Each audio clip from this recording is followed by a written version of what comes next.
Onların sualını verəcəm. İndi nə dərəcədə izah eləyəcəm, çalışacağam izahını verim. Siz də variantları seçə bilərsiniz. Amma belə də normal da bir cümlə ilə ibarət olan suallarım da var.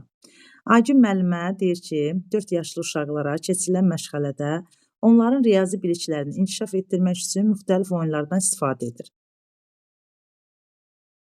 İndi Aygün müəllimənin istifadə elədiyi təfəkkür növü hansıdır? Əvvəl bunu deyək. Məşğələlərdə necə? Günel müəllimə, son zamanlar sizin səsiniz biraz zəif gəlir. Biraz ucadan danışın. Məntiqi təfəkkür müəllimə. Məntiqi təfəkkürdə, amma çox asta səslə, qorxa-qorxa deməyin. Yəni bildiyinizi əminliklə deyin. Sonra davam edirəm. Deməli nə deyir? Aygün müəllimə 4 yaşlı uşaqlarla keçirilən məşğələlərdə onların riyazi biliklərini inkişaf etdirmək üçün müxtəlif oyunlardan istifadə edir. O uşaqlara 5 oyuncaq dovşanı göstərərək ondan geri saymalarını istəyir. Lakin uşaqlar dovşanın sayını yalnız irəli saymaqla müəyyən edirlər. Geri saya bilmirlər də. Yəni məlum olur ki, uşaqlar ancaq irəli saya bilir, geri saya bilmirlər. Deyir ki, bax buradan o ana situasiyamız başlayır. Digər bir tapşırıqda müəllim bir qələm götürərək bir qələm danışa bilərmi soruşur. Uşaqların bir neçəsi bəli, danışa bilər cavabını verir və qələmin yerinə danışmağa başlayırlar. Bundan əlavə müəllim uşaqlardan gördükləri şəkil haqqında danışmalarını istəyir və onların ifadələrinin getdikcə daha mürəkkəbləşdiyini müşahidə edir. Situasiya ilə bağlı doğru fikri müəyyənləşdirin. İndi baxaq görək variantlarda nə var. Əvvəlki, yəni situasiyanın əvvəli yəqin ki, yadınızda qaldı. Müəllim şagirdlərə oyun oynayır. Əsasən buradan başa düşdük ki, məntiqi təfəkkür var. Günel müəllimə də onu dedi. Sonra yavaş-yavaş gəlirik irəli saymağı. Uşaqlar bilir, geri saya bilmirlər. Ondan sonra müəllim uşaqlardan soruşur ki, bir qələm danışa bilər. Şagirdlər başlayır qələmin dilindən danışmağa. Sonra müəllim şagirdlərin gördükləri şəkil haqqında danışmalarını istəyir. Yəni burada müxtəlif proseslər baş verir. Belə çıxır. A variantında deyir ki, uşaqlar məntiqi düşüncəni tam inkişaf etdirmiş və geri saymağı mənimsəmişlər. Variantlara fikir verin, oxuya-oxuya gedirəm. Uşaqların verdiyi cavablar onların konkret əməli mərhələdə olduğunu göstərir. Uşaqlar animizasiya və geri saya bilmə kimi xüsusiyyətləri nümayiş etdirirlər. Yəni, həm irəli, həm də geri saya bilmək kimi deyir, xüsusiyyətləri nümayiş etdirirlər. D-də deyir ki, uşaqlar müəllimin oyunlarına maraq göstərmədiyi üçün onların inkişafı zəif gedir. İndi hansı variant doğrudur? Biz doğru fikir götürəcəyik. Hansı variant olacaq müəllimlər burada? Variantları istəyirsiniz bir Burada A-dan C olmayacaq, çünki uşaqlar geriyə sarmaya bilmirlər axı orada. A olmaz. A. Mənim fikrimcə müəllimə B variantı. Uşaqların Mən də verdiyi... A düşünürəm. Mən A düşünürəm. Axı uşaqlar geriyə saymağı bilmirlər orada. Geriyə sayma, hamısı irəli sayır. Uşaqlar irəli və geriyə sayır. Variantları bir də oxuya bilərsiniz. Baxın, diqqətlə baxın. Bax, variantları bir də oxuyuram, diqqətli olun. Uşaqlar məntiqi düşüncəni tam inkişaf etdirmiş və geri saymağı mənimsəmişlər. Bu yanlış. Bu yanlış. Uşaqların verdiyi cavabları onların konkret əməli mərhələdə olduğunu göstərir. Sevinç müəllimə B yazırsınız. Konkret əməli mərhələdə olan şagird yəqin ki, geri saymağı bacarır. Düzdür? Bəli. Konkret biraz böyükdür də. Hə. Uşaqlar irəli və geri saya bilməmə kimi xüsusiyyətlər nümayiş etdirirlər. D. Uşaqlar müəllimin necə? Uşaqlar geriyə saymağı bilmir, ona görə C də səhvdir burada. Uşaqlar irəli və geri saya bilməmə kimi xüsusiyyətlər nümayiş etdirirlər. İrəli saysa da geri saya bilmirlər. Mən bilmək kimi bilmişəm, onu heç. Hə, uşaqlar müəllimin oyunlarına maraq göstərmədiyi üçün onların inkişafı zəifdir. Xeyr, burada uşaqların maraq göstərmədiyindən Variantı nə seçdiniz? Mən C. Variantı C seçdiniz. Sevinç müəllimə deyir, deyil. Niyə görə deyil? Sevinç müəllimə, nəyə görə Mən deyil? demədim. Yox, mən Yox, demədim müəllimə burada deyilmiş. Sevinç Əzizova var. Mən söhbət ondan gedir. Səsi çıxmayan Sevinç müəllimə var bir dənə. Ondan danışıram. O yazıb ki, D variantı. Uşaqlar müəllimin oyunlarına maraq göstərmədiyi üçün onların inkişafı zəifdir. Doğru variantdır. Əgər maraq göstərməsəydilər, uşaqlar qələmin dilindən danışmazdılar müəllimə. Uşaqlara maraqlı gəlir. Uşaqlara maraqlı gəlir ki, müəllim onları oyun əsaslı öyrədir, qələmin dilindən danışmağa başlayırlar. Zəhmət olmasa səsləri bağlayaq, ancaq danışanda açaq. Cavabımız oldu C variantı. Nəyə görə C variantı? Hə, düz cavab Çünki yoxdur. müəllim irəli saymağı bilirlər, amma geri saymağı bilmirlər. C Mən nə bildim variantı ki, mən ona görə bilirlər sözündən karıxdım. Mən ona görə dedim ki, C səhvdir. Sonra bildim ki, bilmirlər. Ona görə C bəyəndim. deməli bu dərs ödənişsizdir. Bu dərsi yəqin ki, rekord götürəcəm imkan daxilində, sonra da yenə baxarsınız videoya. Uşaqlar irəli və geri saya bilməmə kimi xüsusiyyətləri nümayiş elətdirirlər. Bax, bilməmə deyirəm burada. İrəli saya bilirlər, amma geri saya bilmirlər. Bu variantı ona görə bura atmışam ki, bəzən sözləri tam axıra qədər oxumursunuz. Tam axıra qədər variantları oxuyun, ondan sonra o boyda prosesi analiz eləyirsiniz, amma variantı axıra qədər oxumursunuz. İmtahanda da belə səhvləriniz əmin olun ki, çox olur. Ona görə zəhmət olmasa variantda diqqətlə baxaq. Sevinç müəllimə yəqin ki, irəli və geri saya bilmək qabiliyyəti nümayiş etdirirlər. Bunu yəqin eşitdi, başa düşdü. Ona görə C variantını götürmədi. Yəni burada variant C variantı oldu. Bir dənə də situasiya oxuyuram, amma bundan sonra çalışacağam belə sizə elə ümumi sual verim ki, yəni belə oxuyanda elə bilirəm uzun olur. Müəllim dərsin sonunda şagirdlərin fənn üzrə əldə etdikləri nəticələri qiymətləndirir. Şagirdlərdən bəziləri mövzunu asanlıqla mənimsəyir, digərləri isə bəzi sahələrdə çətinlik çəkir. Müəllim şagirdlərin fərdi inkişafını nəzərə alaraq hər birinin ehtiyacına uyğun əlavə tapşırıqlar verir və onları daha yaxşı bir şəkildə məqsədə çatmaları üçün hər bir dəstək göstərir. Müəllim hansı pedaqoji tələbə riayət etmiş olur? Pedaqoji tələbləri yəqin ki, bilirik müəllimlər. Variantlar: tamlıq, bərabər imkanlar, fəaliyyətin stimullaşdırılması, inkişaf yönümlü, inklüzivlik.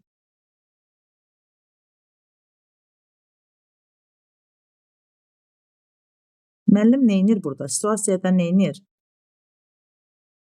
Mən bərabər imkanları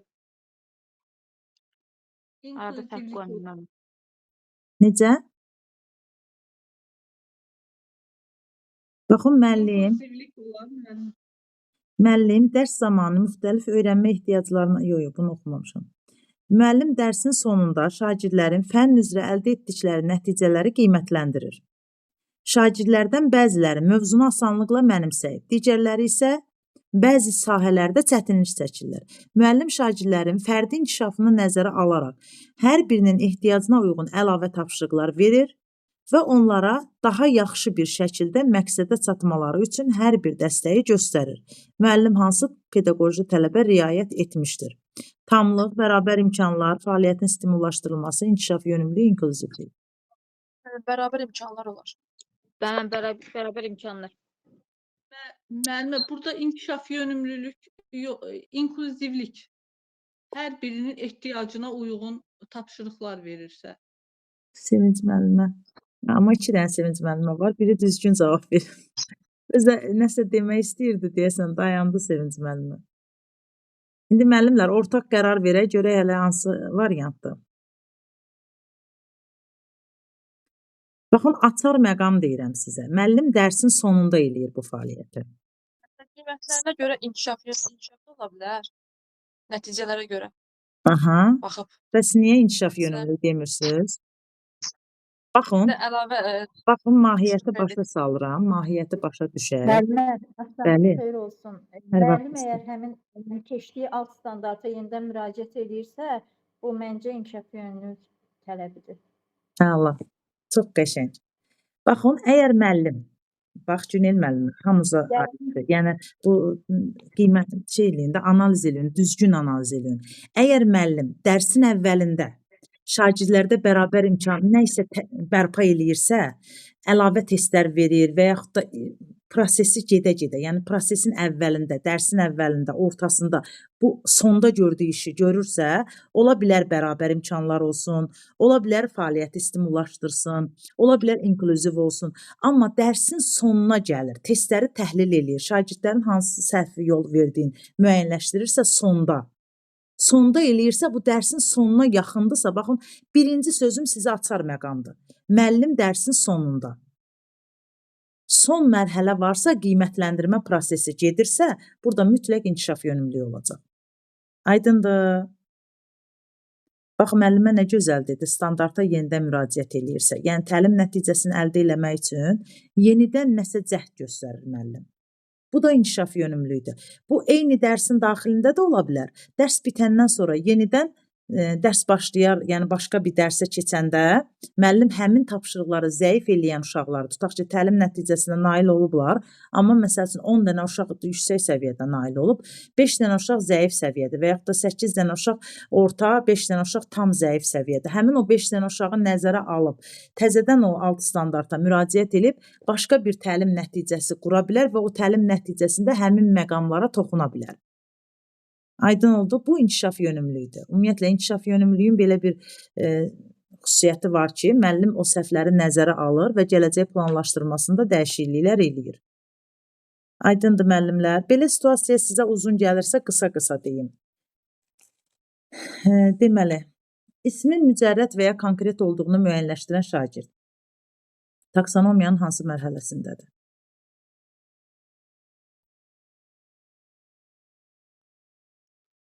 Xatırlamaq müəllimə. Anlamaq. İsmin mücərrəd və ya konkret olduğunu deyir. Bax, şagird deyir ki, isim, bax bu isim, mücərrəddir yoxsa konkretdir? Xatırlamam müəllimə. Hər ikisinin ortasında qala biləcəyiniz suallar seçmişəm.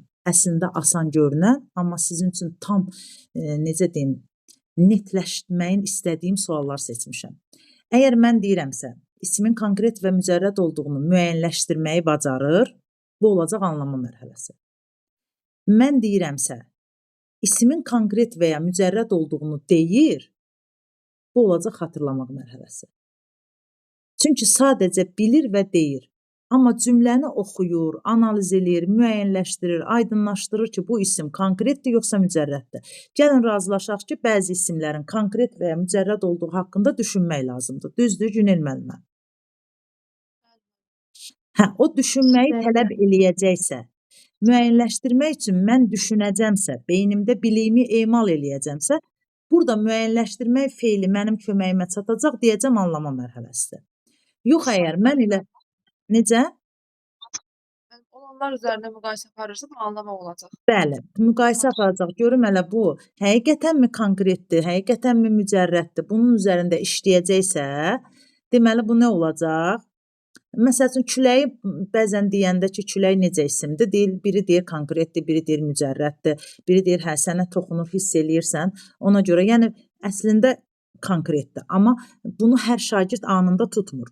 Müəyyənləşdirmə aparırsa, analizi aparırsa beynində, onu müəyyənləşdirmək üçün çalışırsa beynində, nəsə bacarıq göstərirsə, olacaq nə? Anlamaq mərhələsi. Yox, elə baxan kimi deyir ki, kitab konkret isimdir. Düşüncə mücərrəd isimdir. Bunu baxır deyirsə, əzbərə dayanan bir şeydirsə, olacaq xatırlama mərhələsi. Son feilə mütləq fikir verin. Feillərə fikir verin. Feillər sizin üçün açar məqam olacaq. Mən dedim ki, ismin mücərrəd və ya konkret olduğunu deyən şagird taksonomiyanın hansı mərhələsindədir? Biliyə görə hansı biliyə malikdir? Faktoloji. Faktoloji biliyə. Faktoloji biliyə malikdir. Çünki bilir deyir, vəssalam. Xüsusiyyətlərin sayısıydı, Sevinc müəllimə, sayısıydı xüsusiyyətlərin. Məsələn, hansı xüsusiyyətlərə malik olduğunu desəydi, sadalama var orada. Hansı xüsusiyyətlərə malik olduğunu desəydi, onda olardı. Amma faktolojidir da, deyir isim mücərrəddir, yoxsa bu isim konkretdir də, yəni isim olduğunu deyir elə. Sadalasaydı, bir-iki dənə ardıcıllıq desəydi, spesifik olardı. Faktoloji spesifikdə, yəni variantda varsa götürə bilərsiniz. Amma mənə görə faktolojidir, çünki bir dənə bir şey deyəcək. Sonra içməli su problemi haqqında müəllim ümumiyyətlə sinifə müraciət eləyir ki, içməli su problemini necə aradan qaldıra bilərik? Bunu layihə işi kimi də verə bilər, belə də, yəni sinifdə də uzun müddətli yox, elə sinifdə şagirdlərə təklif eləyir ki, hansı təklifləri irəli sürərsiniz ki, içməli su problemini aradan qaldıraq. Yəni dünyada içməli su problemi var. Bu problemi aradan qaldırmaq üçün deməli hansı təklifləri irəli sürürsüz və burada idraki sahəni necə? Yaratmaq. İdraki sahə olaraq yaratmaq mərhələsidir. Müəllimə deyir ki, bax biraz dəyişək.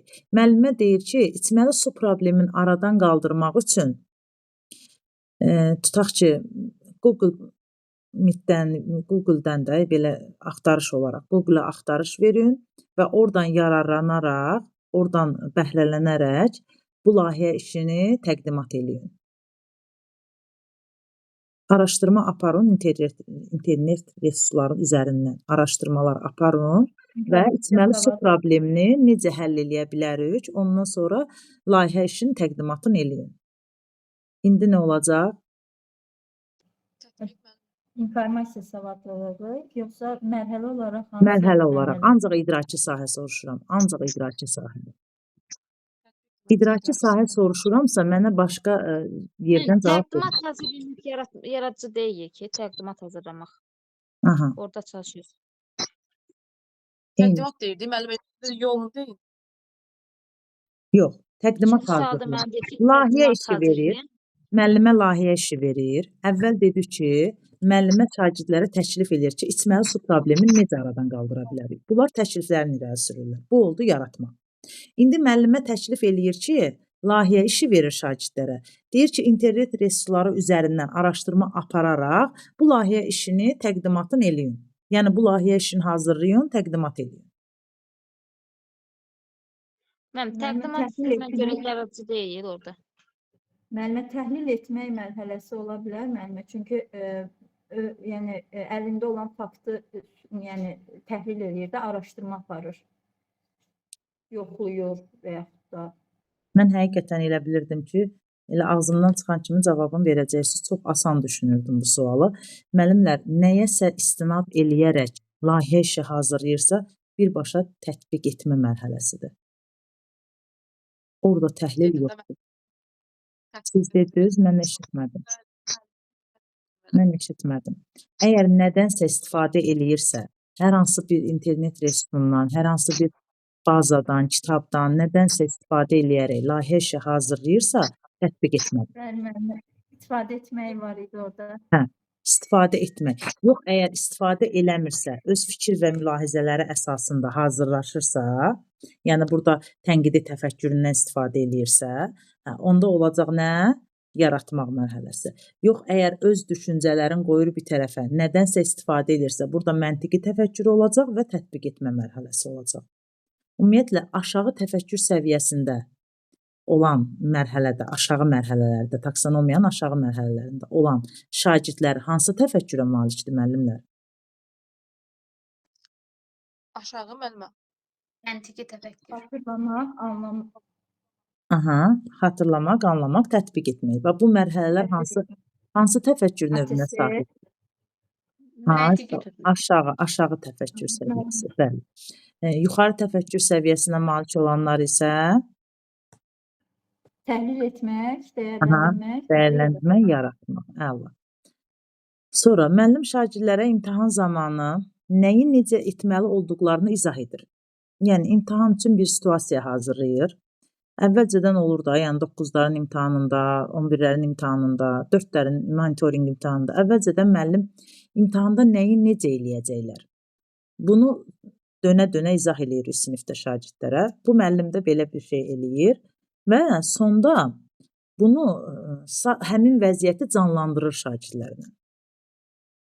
Həmin vəziyyəti şagirdlərin canlandırmağını, canlandıraraq göstərməyini istəyir, şagirdləri canlandırmaqda kömək eləyir. Yəni bu vəziyyəti sinifdə canlandırırlar. Əvvəl izah eləyir, sonra canlandırır. İndi mənə deyin görün bu şagird idraki sahədə hansı səviyyədə qərarlaşıb? Bilik olaraq hardadır?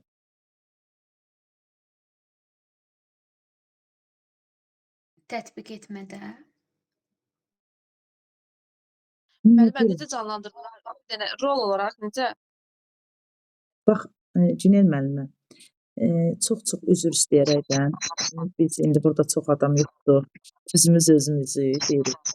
Kurikulumun dərinliyini öyrəndikcə bütün müəllimlərə dünyalar qədər sevgimi göndərəm, bütün müəllimləri çox sevirəm. Sadəcə olaraq, yəni biz hamımız müəllimlərdən söz ehtiyatı öyrənirik. Amma müəllimlərin bəziləri qarşısına daşlaşmış versiyada olan söz var ha.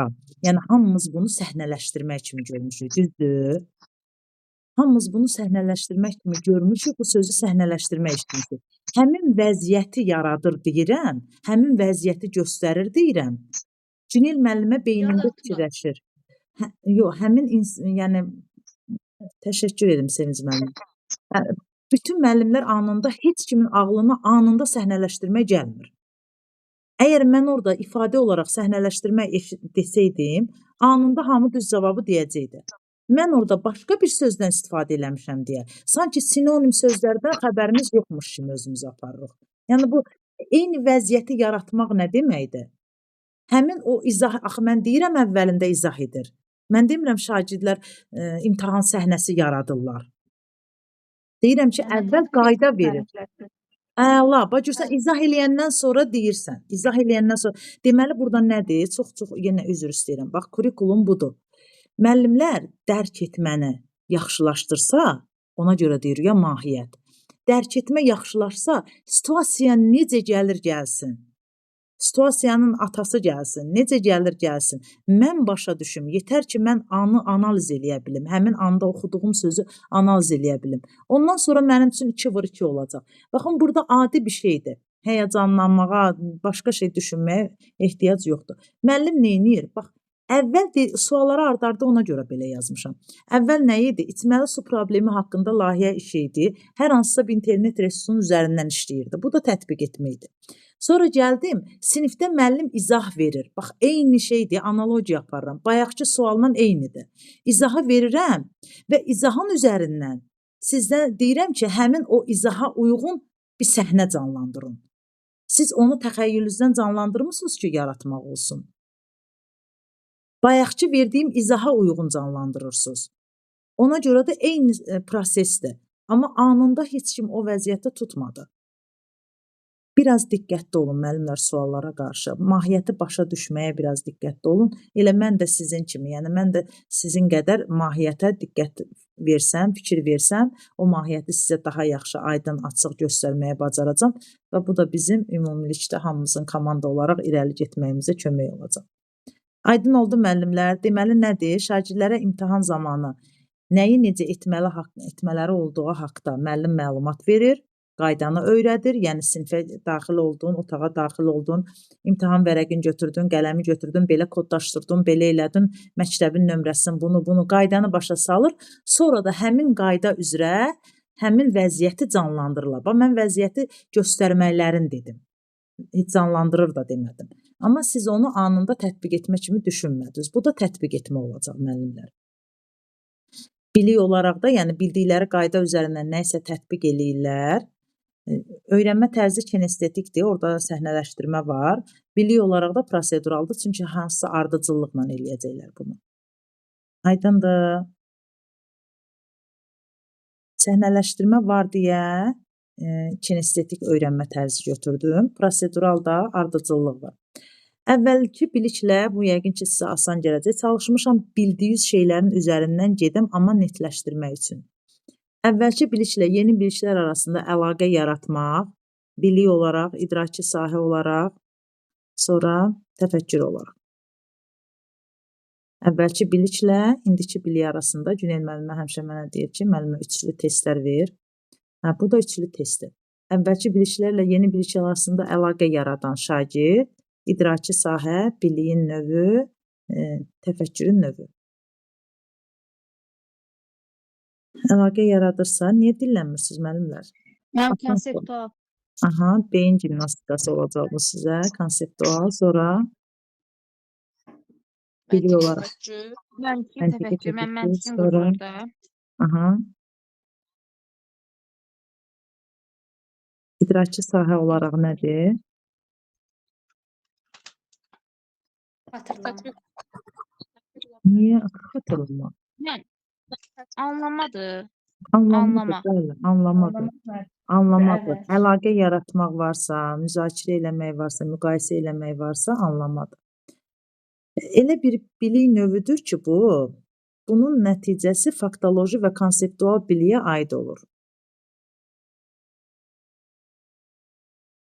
Biliyin elə bir növüdür ki, nəticəsi faktoloji və konseptual biliyə aid olur. Xatırlama, müəllimə. Prosedral bilik. Məsələn, Sevinc müəllimə yazır, hamı görür. Eləmə belə, Sevinc müəllimə mənim köhnə müdavimimdir. Yazır, hamı da görür. Sevinc müəllimə burada şparqarka rolunu oynayırsınız. Deməli, hansı Hə. Müəllim hərbi təlim keçir, hərbi dərs keçir də, hərbi hazırlıq dərsi bilirsiniz var.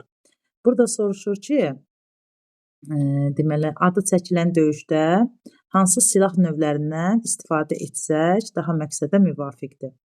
Hansı silah növlərindən? Yəni və yaxud da deyir ki, hansı silah növlərinin adlarını tanıyırsınız, belə deyim. Xatırlamam. Biliksə faktolojidir. Hı. İdraqdırsa, yəni taksonomiyadirsə müəllim xatırlama.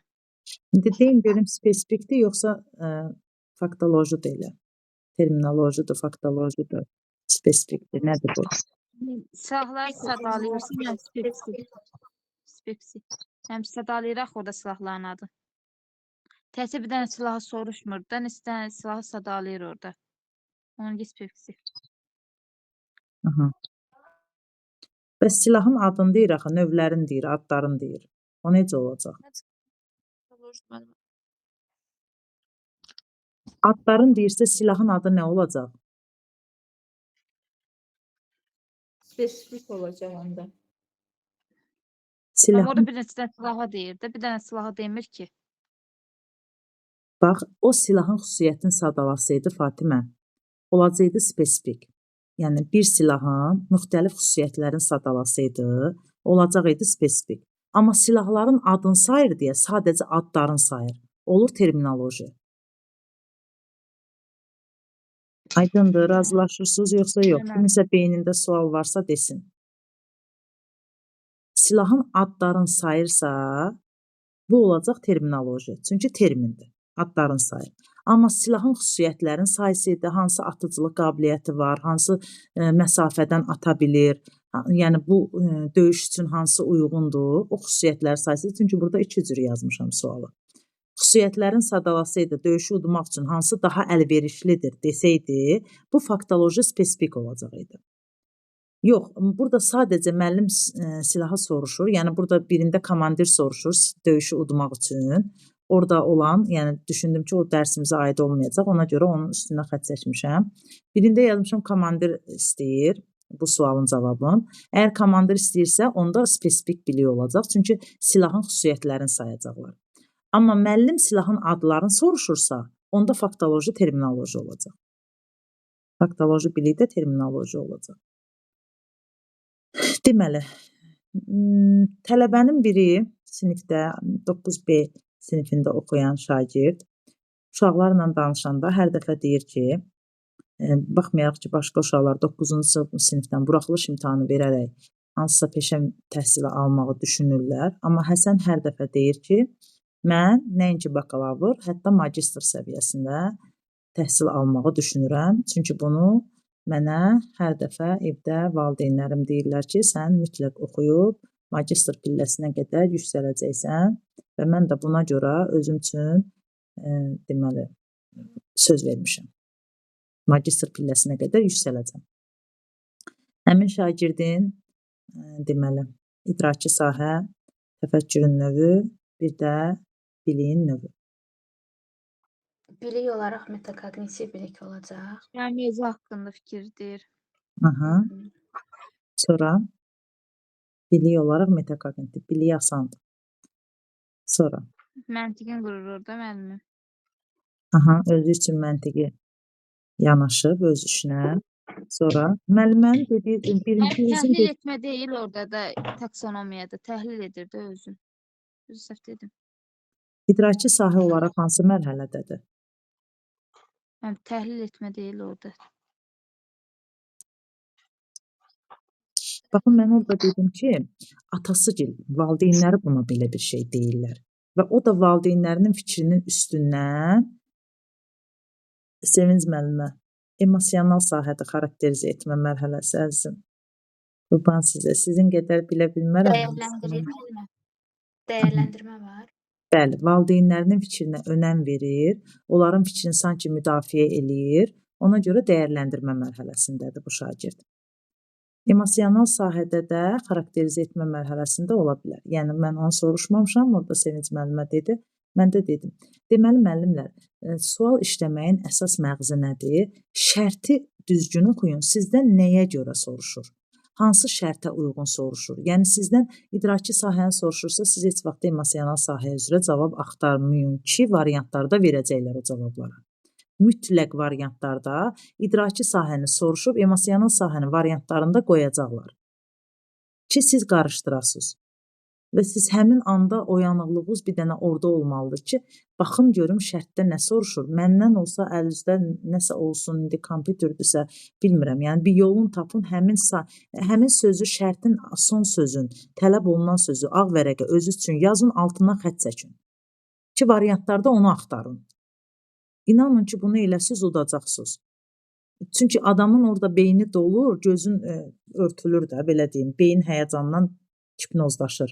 Və orada nə qədər özün üçün əvvəlcədən içəri girəndə deyəsən ki, mən bunu belə eləyəcəm, bunu belə eləyəcəm, amma istər-istəməz olur. Orada variantları qarışdıra bilərsiniz. Yəni, idraki sahəni soruşursa, emosional sahəni variantlarda görüb, anında, məsəl üçün, bu söhbətdə xarakterizə etmə mərhələsini götürə bilərsiniz.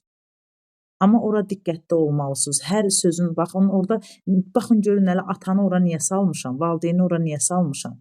Nəyə görə? İdraki sahədə o dəyərləndirmədir. Artıq valideynlərinin fikrinə önəm verir. Sonra bir də gedək, magistr. Burada müəllimlər çaşır. Bu asan sual kimi görünə bilər, amma mən bunu dəfələrlə şahid olmuşam, müəllimlər çaşır. Ona görə bu sualı yenidən vermək istəyirəm. Esse növləri üçün meyar müəyyənləşdirən şagird hansı biliyə sahibdir? Mən bir də deyə bilərsiniz sualı. İnternet kəsildi, eşidə bilmədim. Esse növlərini müəyyən etmək üçün meyar müəyyənləşdirin. Esse növlərini ayırmaq üçün, seçmək üçün meyar müəyyənləşdirin. Necə? Prosedural bilik. Aha, prosedural bilik, sonra hansı idraki sahə, hansı sahədir? Üçlü formada. Təhlil müəllimə. İdraki sahə niyə təhlil etmək üçün? Tətbiq etmə deyil orada. Tətbiq etmədir də. Burada axı şey var. Ümumiyyətlə yazı varsa, tərkibində yazı varsa, bu tətbiq etmə olur. Tətbiq etmə, sonra təfəkkür olaraq da məntiqi təfəkkür.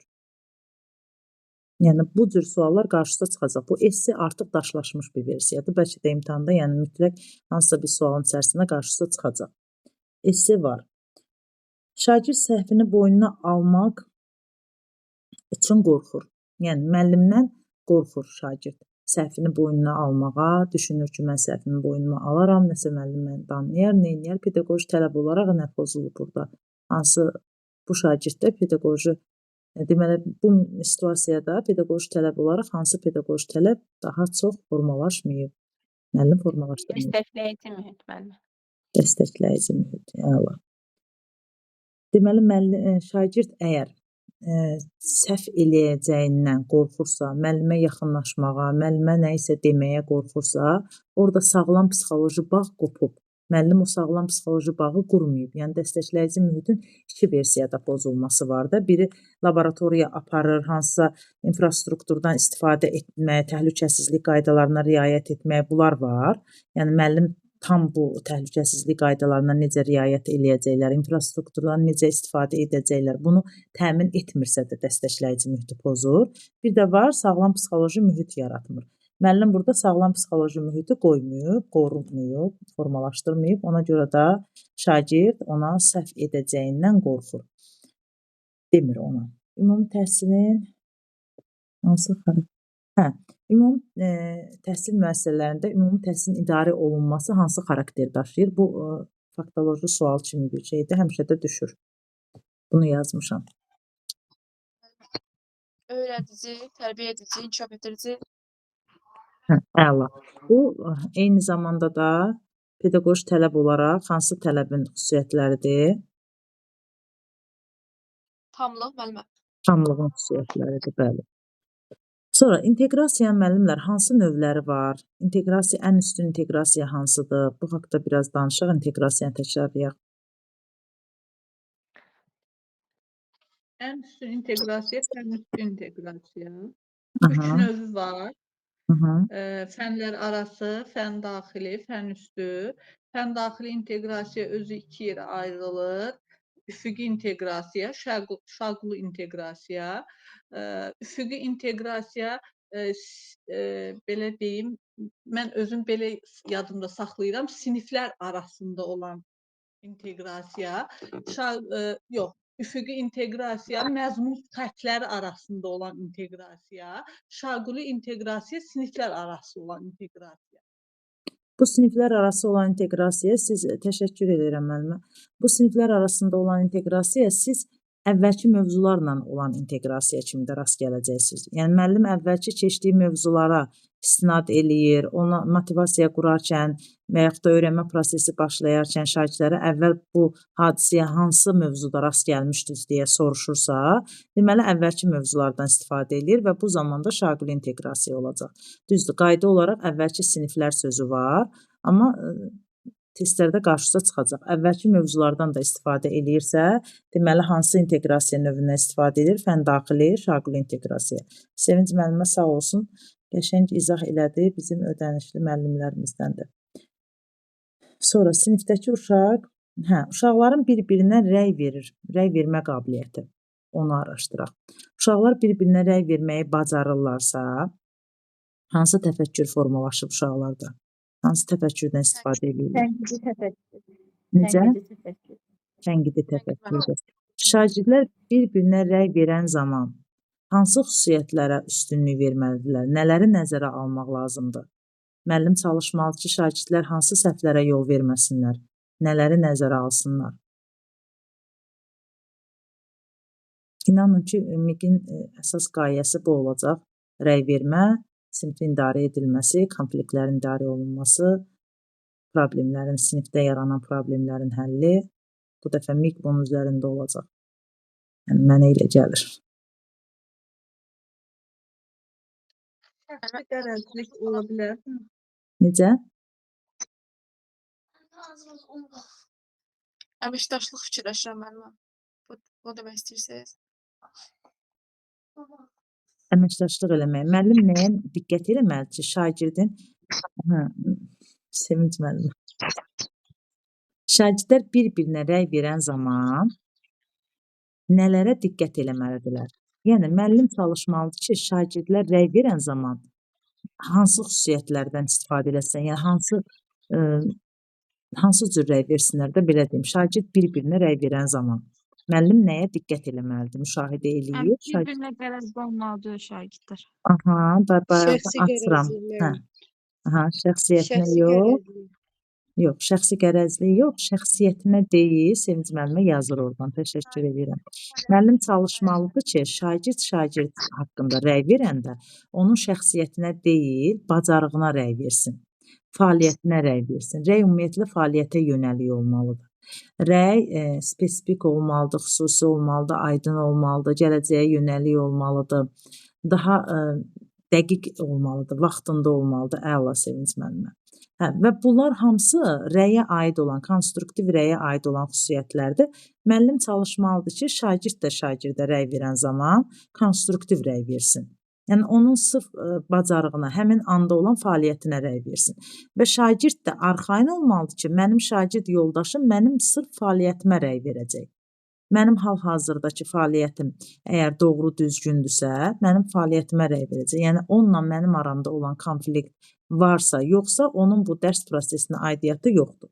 Buna həm rəy alan şagird, həm rəy verən şagird arxayın olmalıdır və bunu müəllim formalaşdırmalıdır sinifdə. Əlavə fikirlər tapmaqda daha rahat olan deməli şagirdin düşünmə forması. Divergent. Vergi. Qoyardım biraz daha yardımda, sualı uzadardım Aygünel. Sonra, deməli, mən düşünürəm ki, məsəl üçün, Sevinç düşünür ki, qonşunun uşağının velosipedi var. Məktəbə velosipedlə gedir. Buna baxmayaraq, Sevincin atası hər dəfə Sevinç bu velosipedi istəyəndə deyir ki, mən heç vaxt qız uşağına velosiped almaram. Lakin Sevinç ümid eləyir ki, 5-ci sinifə gedəndə, mənim də 5-ci sinifdə olan ad günümdə və yaxud da 5-ci sinifə gedəndə, mənim də atam mənə velosiped almalıdır. İndi Sevincin düşünmə forması. Analoji müəllimə, bənzədir. Analoji, yaxşıdır vəziyyətiniz, o tərəfdən pis deyil. Sizə bəlkə situasiyalar deyim, yoxsa istəmirsiniz situasiya? Günel müəllimə buradadırsa, Günel müəllimə qoymayacaq. Deməli, Günel müəllimə siz dayanın, nə olar, siz deməyin. Deməli, valideyn iclası olur, müəllimlər başlayırlar, yəni, yox, müəllim valideynləri çağırıb, valideynlər başlayırlar bir-bir çıxış eləyirlər. Hər dəfə, deməli, Sevinc anası danışanda, valideyn onun sözünü, müəllim onun sözünü kəsir, imkan vermir ki, Sevincin anası axıra qədər danışsın. Burada pozulmuş etik davranış prinsiplərindən hansı özünü göstərir? Müəllim hansı? Mədəni davranışdır, bəli müəllim. Aha. Hamı deyir mədəni davranış. İndi deyin görün. Qərəzlik də ola bilməz ki burada. Qərəzi var ki, onu qoymur da danışmağına. Niyə? Baxın, qərəz harda olacaq? Qərəz harda olacaq? Mədəni davranış harda olacaq? Əgər kim deyə bilər? Nə vaxt qərəz olacaq, nə vaxt mədəni davranış olacaq? Sözü kəsdiyinə görə müəllimə mədəni davranışdır. Hı-hı. Qərəzsizlikdəki həmin valideyni elə bir ayırır da, elə bir orada ki, qrupdakı Yəni orada valideyn. görsün, bir neçə dəfədir ki, onun danışmağına imkan vermir. Mən bunu dedim, düzdür. Əgər bircə dəfə kəssəydi, mədəni davranış olardı. Yəni deyərdim, təsadüfən Sevincin anasının sözünü kəsib. Artıq bunun mədəni davranışında qüsur var, təsadüfən Sevincin anasına tuş gəldi. Yox, əgər hər dəfə Sevincin anasının sözünü kəsirsə, burada variantların içində qərəzlilik var. O variantı götürəcəksiniz. Yəni, ən birinci pozulmuş, daha çox, belə deyim, pozulmuş etik davranış prinsipi qərəzsizlik prinsipidir. Yəni, onu pozur. Sonra mədəni davranışdır. Yəni, bir dəfə pozacaqsa mədəni davranış olacaq, 2 dəfə, 3 dəfə ard-arda pozursa qərəzdir. Artıq ondan qərəzi var. Sonra şagird valideynini, deməli, şagirdin valideyni hər dəfə məktəbdə müəllimlə, deməli, əlaqə yaratmaq istəyir, məktəbə gəlmək istəyir, sinifdə oturmaq, əyləşmək istəyir. Sadəcə belə situasiya, belə cəryan eləyir ki, direktor təsadüfənmi olur, yoxsa belə hər dəfə həmin valideynin qarşısını kəsir və yaxud da xəbər göndərir. İcazə vermir ki, valideyn gəlsin, sinifdə əyləşsin. Bu zaman pedaqoji tələb olaraq hansı pedaqoji tələb pozulmuş olur? Məktəb valideyn münasibətləri. Münasibəti pozulmuş olur. Aha. Biraz diqqətli olaq. Burada İstəmirəm də bilənlər tez deməsin, qoy bilməyənlər də biraz düşünsün. Deməli, şagirdlər deyir ki, qız qalasına nə vaxtdandır istəyirik getmək, amma gedə bilmirik. İndi deyirlər ki, Respublika günü ilə bağlı qız qalasının önündə tədbir olacaq və biz bu tədbirdə gedib iştirak eləmək istəyirik. Müəllim deyir ki, ora getmək elə də yaxşı yer deyil, məsləhət görmürəm. Yəni, müəllimin bu cür danışmağı etik davranış prinsipi olaraq hansı prinsipi pozmuş olur? Əli qaldır, qal.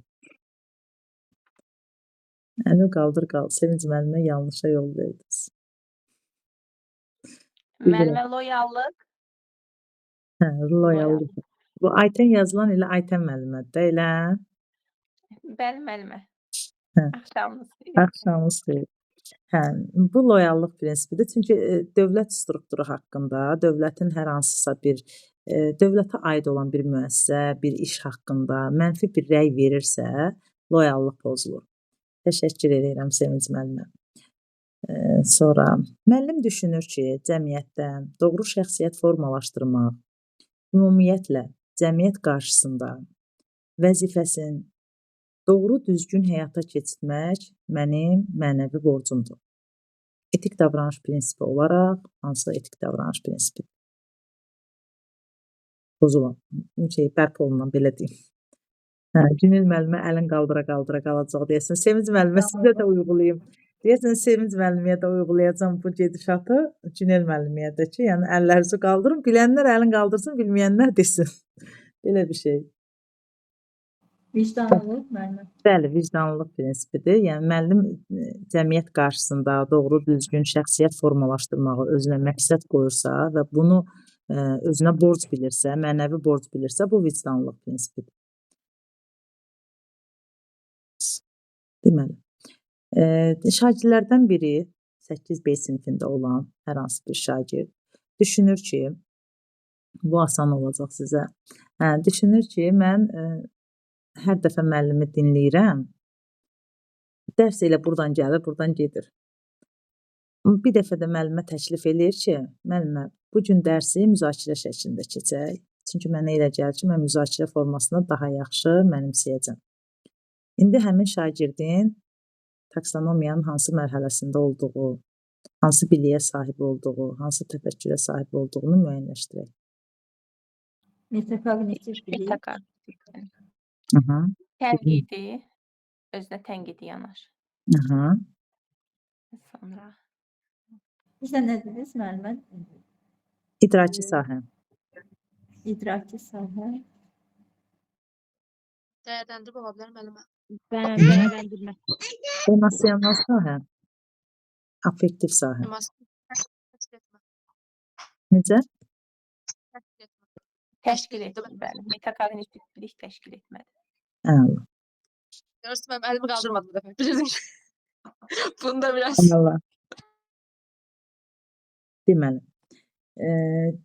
Həsən deyir ki, insanlar fərqli xüsusiyyətlərə malikdir. Hər insanın özünə məxsus xüsusiyyəti var. Zeynəb də deyir ki, mən Həsənlə razıyam. Həqiqətən də hər bir insanın özünə məxsus xüsusiyyəti var və biz bu özünə məxsus xüsusiyyətləri olduğu kimi qəbul etməyi bacarmalıyıq. Gərək biz hər insanın öz xasiyyətini olduğu kimi, yəni dəyişməkdən çox olduğu kimi qəbul eləyib, onunla münasibəti daha pozitiv şəkildə qurmağı bacarıq. Zeynəbin və Həsənin affektiv sahədə hansı mərhələdə olduğunu müəyyənləşdirək. Dəyərləndirmə mərhələsi müəllimə. Necə? Zeynəb dəyərləndirmədir, amma o bir xarakteriz etmədir.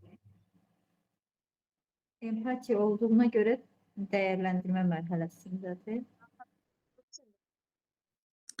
Zeynəbin dəyərləndirmə mərhələsində olduğu affektiv sahəyə görədir, yoxsa idraki sahəyə görədir? Affektiv sahəyə görə dəyərləndirmə mərhələsindədir. Affektiv sahənin dəyərləndirmə mərhələsi olduğunu hələ gedin oxuyun, görün başqasının fikrinə dəyər vermə var orada.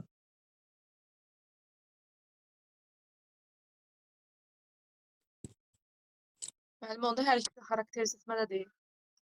Hər ikisi xarakteriz etmədədir. İndi baxın, qoy gedim tapın sizə mən. Affektiv sahədə dəyərləndirmə davranışına görə, yəni onun fikrinə yox ha, onun hər hansısa bir məsələ oturuşuğu, duruşuğu, nə isə onu dəyərləndirə bilər. O görüm tapacağım indi burada. Bax oradan şey eləyirsiniz, qarışdırırsınız da, qarışdırmayın. Görüm elə tapa biləcəm. Müəllimə, onda əgər davranışa görə olursa, dəyərləndirmə olur. Bəli, bəli. Təşkil etmə olmur. Təşkil. Hansısa fikrinə görə olursa Artıq onun xarakterizə etmə olur. xarakteridir. Artıq onun xarakteridir. Xarakterizə etmə mərhələsindədir. Şagirdin, yəni belə bir düşünməyi onun beynində daşlaşıb. Artıq onun xarakteridir. O görün, deməli fəaliyyət və onun növləri idi. Nə idi o? 43-cü səhifə 40.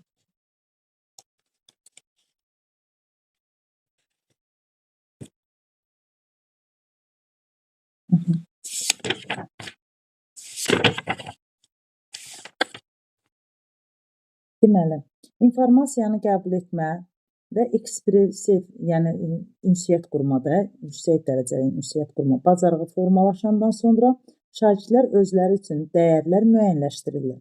Onlar dəyərləri öyrəndiklərindən nəticə çıxararaq təhlil edərək müəyyənləşdirir və davranışlarında nümayiş etdirirlər. Əgər şagirdin davranışını situasiya ilə bağlı, situasiyanı və ya insanların qiymətləndirmək, özünü və ya başqalarına haqq qazandırmaq, bax, özünü və ya başqalarına haqq qazandırmaq. Özünü və ya başqalarına haqq qazandırmaq, ətrafdakı insanlara empatiya nümayiş etdirmək və sair kimi fəaliyyətlər müşahidə edirsə, şagird emosional olaraq affektiv sahənin dəyərləndirmə mərhələsinə çatdığını deyə bilərik. İndi müəllimlər, baxın, o xarakterizə etmə mərhələsində nə deyir? Ora diqqətlə baxaq. İnsan özü üçün dəyərlər müəyyənləşdirəndən sonra formalaşdırdığı unikal affektiv sistemə uyğun olaraq hərəkət edir. Əgər ədalətli olmaq üçün əsas götürülübsə, davranışlarında, prosesə münasibətində həmişə ədalətlilik müşahidə olunur. Bir şagird xarakterizə edə biliriksə, biz şagirdə deməli, xarakterizə edə bilirsə, deməli, o artıq affektiv taksonomiyanı xarakterizə etmə mərhələsindədir və onun dəyərləri xarakteri formalaşdırılmışdır ki, dəyərləri xarakter formalaşdırılmışdır. Müəllimlər affektiv sahə, bundan sonra başqa şeydir.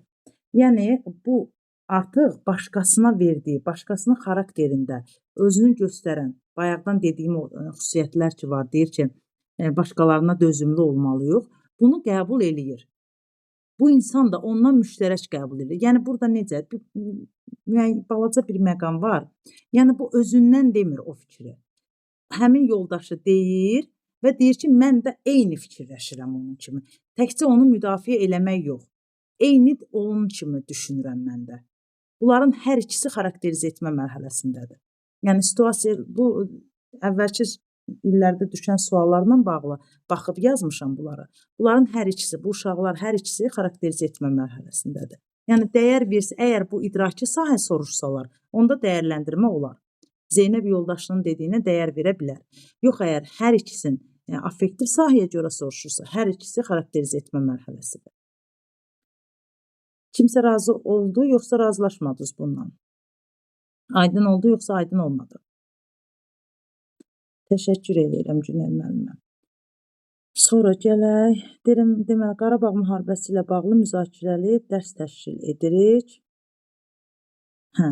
Qarabağ müharibəsi ilə bağlı müzakirəli dərs təşkil edirik. Həmin dərsdə şagirdlər daha aktiv olurlar. Sevinc bu dərsdə hamıdan çox suala cavab verir. Sevincin də, yəni ümumiyyətlə şagirdlərin bu dərslə bağlı hansı affektiv sahənin hansı mərhələdə olduqlarını görmək olar. Cavab vermə müəllimə. Cavab vermə. Günel müəllimə oxuyursunuz, hamıdan qabaq cavab verirsiniz. Bizim müəllimlərdən. Kimlər soyuqqanlı olmağa yoldaşlarını seçir. Bu da var. Nurlan təmkinli və soyuqqanlı olmaqla digər yoldaşlarından seçilir. Xarakterizə etmə müəllim. Bu da xarakterizə etmədir. Deməli, Günay hər dəfə nəsə çəkmək istəyəndə mütləq onun şəklinə baxır, çəkir. Psixomotor sahə.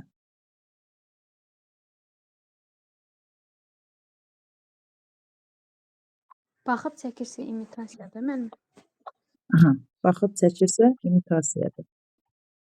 Sonra ilk dəfə deməli Sevinc atası ilə gəzməyə gedir və bu ilk dəfə, yəni hansısa bir ekskursiyaya gedib, muzeyə gedib, hər hansısa bir şeyi orada müşahidə eləyir. Müşahidə eləyəndən sonra gəlir evdə oturur və həmin orada gördüyü əsəri çəkir. Güney müəllimə əlini qaldırdı. Təşəkkür edirəm. Gördüyün gəlir evdə çəkir.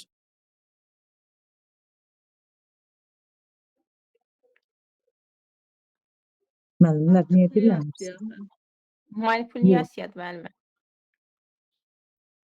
Hardasa gedib, həmin şeyi görüb və gəlir evdə oturur, ilk dəfə çəkir. Günel müəllimə Müəllimə deyil. Artikulyasiya deyil. Dəqiqlik. Əgər burada mən desəydim ki, görür, çəkir.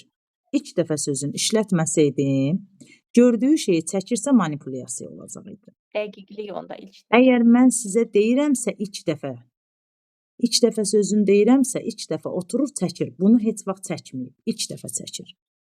İlk dəfə çəkirsə artıq dəqiqlik mərhələsidir. Aydındır, o sözə diqqət eləyin. Deməli, maket qurmaq, maket hazırlamaq bu hansı mərhələdir? Artikulyasiya. Artikulyasiyadır. Ümumiyyətlə, tutaqçı şagirdlərdən biri eyni zamanda həm musiqini dinləyir, həm də rəqs eləyirdi. Bu da hansı mərhələdir? Artikulyasiyadır. Bir neçə fəaliyyəti eyni yerdə işlədir. Əvvəlcədən planlaşdırır. Deməli, müəllimlər, mən deyəcəm, onun doğru və ya yanlış olduğunu deyəcəksiniz. Qiymətləndirmə ilə bağlı bir-iki sual verəcəm. Deməli, belə bir şey düşünək ki, müəllim sinifdə summativ qiymətləndirmə keçirəcək. Əvvəlcədən oturub, summativ qiymətləndirmənin testlərini yazmır. Fikirləşir ki, onsuz da formativ qiymətləndirmədə var bu testlər. Həmin testləri formativ qiymətləndirmədə istifadə elədiyi, diaqnostikdə istifadə elədiyi testləri summativdə istifadə eləyə bilər. Ona görə də oturub bunu hazırlamır.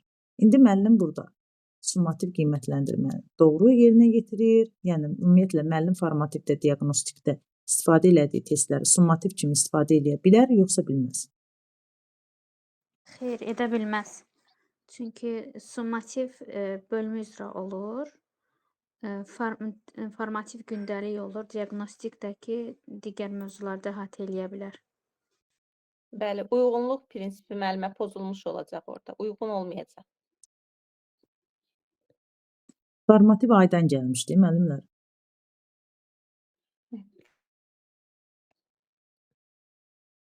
Düzdür. Baxın, burada ziddiyyətli məqam nədir? Düzdür, müəllimə summativ üçün xüsusi hazırlaşmalıdır. Burada müəllimin səhvi nədədir? Müəllim diaqnostikdə və formativdə istifadə elədiyi testlərdən summativ hazırlamalıdır. Ola bilər hazırlasın. Amma burada yanlışdır deməyin. Niyə yanlışdır deməyin? Çünki diaqnostikdə də, formativdə də müəllim həmin bölmədən istifadə eləyib də. Həmin bölmə üzrə diaqnostik eləyib, həmin bölmə üzrə formativ qiymətləndirmə aparıb. İndi həmin formativ qiymətləndirmədə istifadə elədiyi testləri summativ qiymətləndirmə kimi də istifadə eləyə bilər. Yəni, burada yanlış bir şey yoxdur. Yanlış olan nədir? Müəllim həmin testlərdən bəhrələnərək summativ hazırlamalı idi öncədən. Aydın oldu.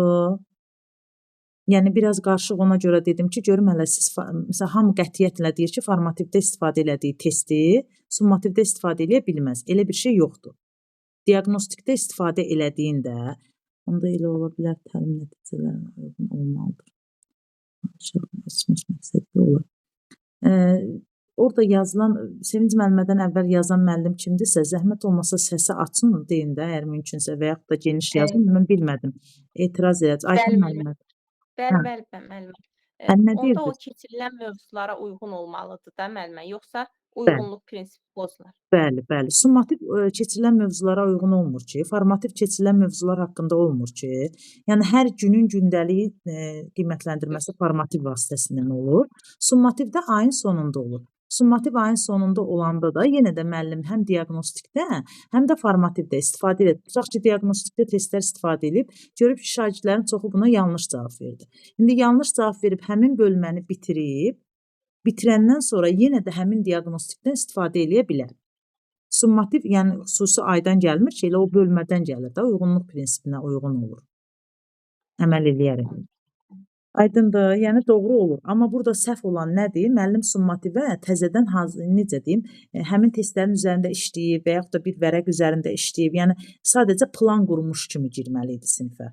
Sadəcə planını qurmayıb. Amma o testlərdən istifadə edə bilərmi? Bəli, bilər. Aydındır. Rəy şagirdə qiymətləndirmə üçün deyil, istiqamət vermək üçün verilir. Doğru deyirəm, yoxsa yanlış deyirəm? Bəli, Sevinç doğrudur. müəllimə. Sevinç müəllimə, əlinizi qaldırın, amma deməyin. Qoy bunlar desin. Natəvan müəllimə heç nə cavab vermir. Sonra burada başqa Sevinç müəllimə var. Sevinç müəllimə adaşı. Hə, onlar da cavab Bəli, versin. doğrudur müəllimə. Hə. Deməli, Bir də summativ qiymətləndirmə müəllimə, summativ qiymətləndirmə ayın sonu aparıldığına görə siz dediyiniz kimi ayda həmin ay keçirilən dərslərdən tətbiq olunur, düzəldilir, aparılır da summativ Hə, qiymətləndirmə. ona görə də həmin Tətbiq mövzularda olan formativ qiymətləndirmənin suallarından da istifadə edə bilərik. Ümumi Bəli, demək istifadə istəyirsiniz? edə bilər, bəli. Bəli. Bəli, istifadə edə bilər. Deməli, nəzəriyyələrdən bəlkə nəsə deyim mən sizə. Nəzəriyyələrdən danışaq yoxsa yox?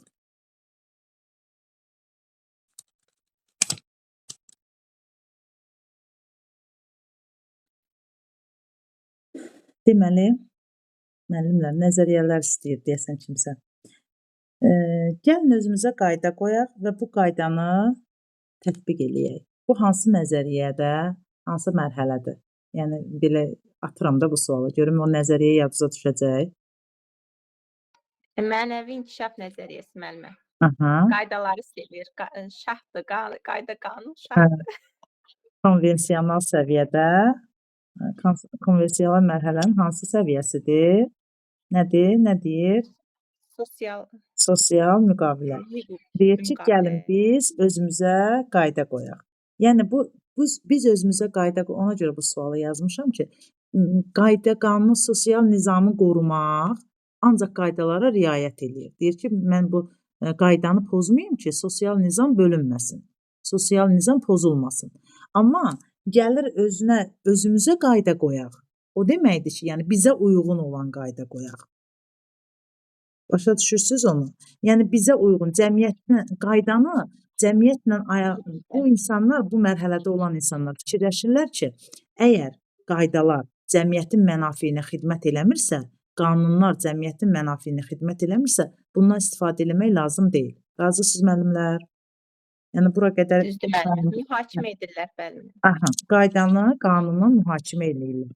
Bizimkilər bu nəzəriyyəyə hələ gəlib çatmayıblar, ona görə sakitdirlər. Günel müəllimə danış. Aha. İnteqrativlik həyatla əlaqədir. Müəllimlər, inteqrasiya nədir? İnteqrativlik, interaktivlik fərqi nədir? interaktiv mənim təlim metodudur. Aha. Qarşılıqlı əlaqədir. İnteqrasiyada fənlər arasında aparılır. Fənlər arası inteqrasiya. İnteraktiv deyirəmsə, bu nədir? Aktiv Dərs. aktiv təlimdir, aktiv dərsdir. Hə. İş üsullarından müəllimlər, bir-iki dənə istəyirəm sizə sual verim. İş üsullarını da biraz təkrarlayaq. Ya iş formalarından hansıları istəyirsiniz, onları təkrarlayaq. Əsasən problem həll etmədə istifadə olunur müəllimlər. Biraz diqqətli olaq. Əsasən problem həll etmə əsaslanır. 3 dənə N hərfi ilə gələndə sual verilir. Yəni bu açar məqam kimi Qızıl dairə. Aha, qızıl dairədir. Problem həll etmə olur burada əsasən. Sonra oxşar və fərqli cəhətləri müəyyənləşdirən iş üsulumuz hansıdır? Eyler-Venn diaqramı.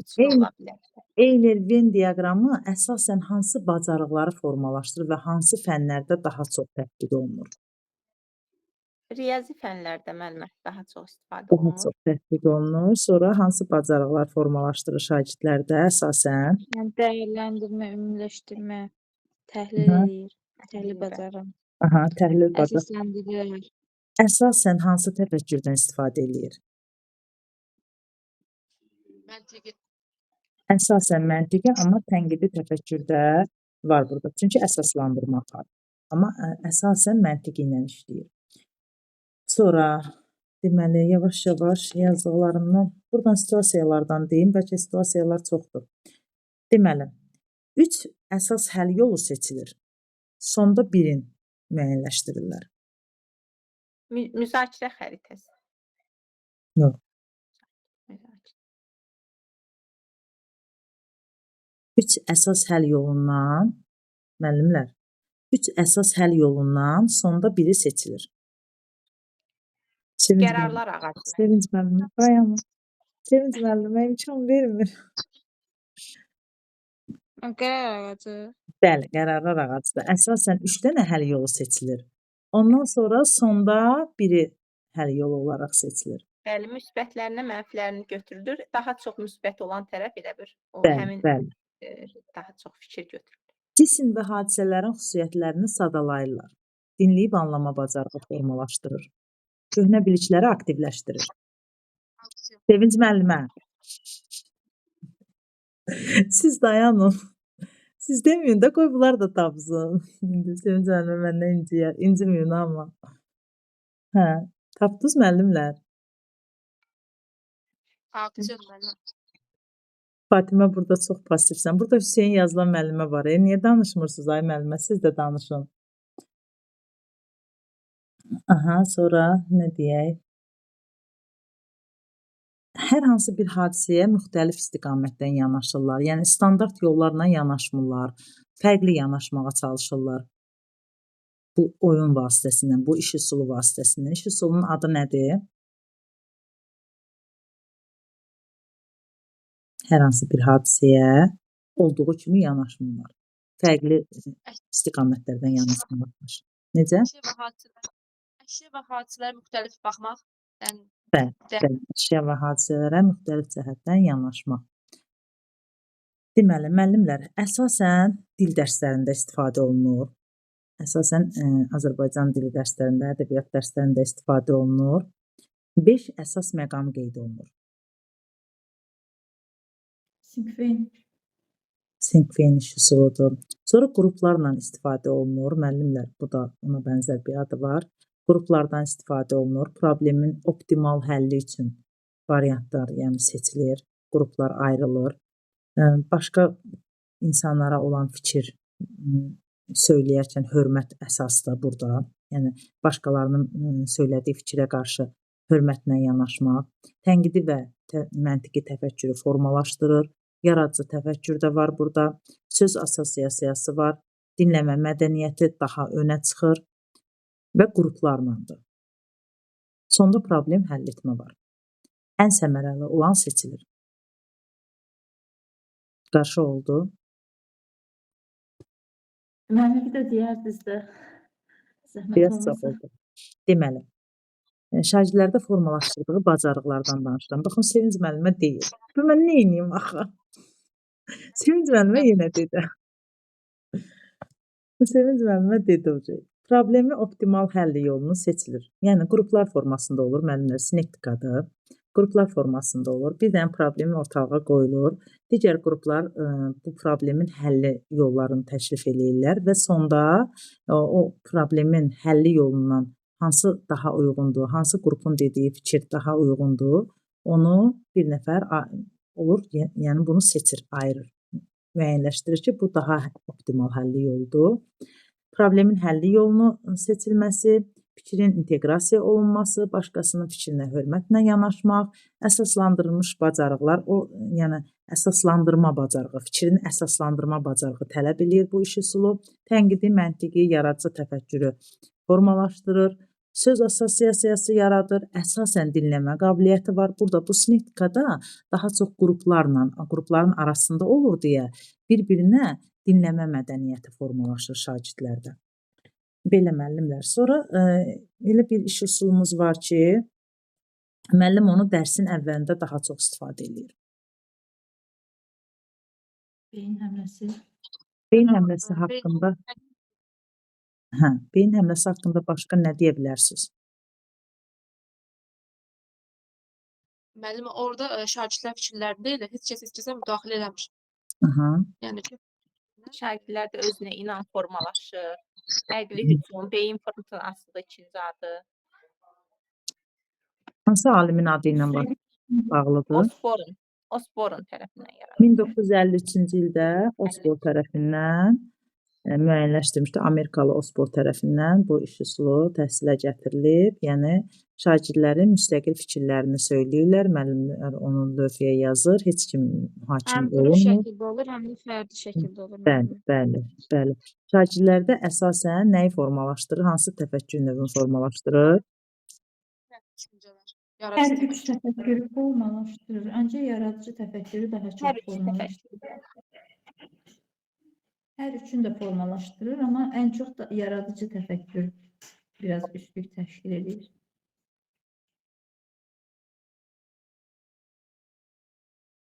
Başa düşmədim. Deyəsən siz ora nəsə yazmışsınız. Mən elə bildim Aysel müəllimədir. Hə. Qrupa baxdım. Hə, müəllimlər. Deməli, elə bir üçün də təfəkkürlərin üçün də istifadə olunur. Ən çox da mənim yaradıcı. yaradıcı təfəkkür istifadə olunur. Əsasən yaradıcı təfəkkürdən istifadə edilir. Bəli. Çünki mühakimə, beyin həmləsidir, beyin fırtınası yaradırlar.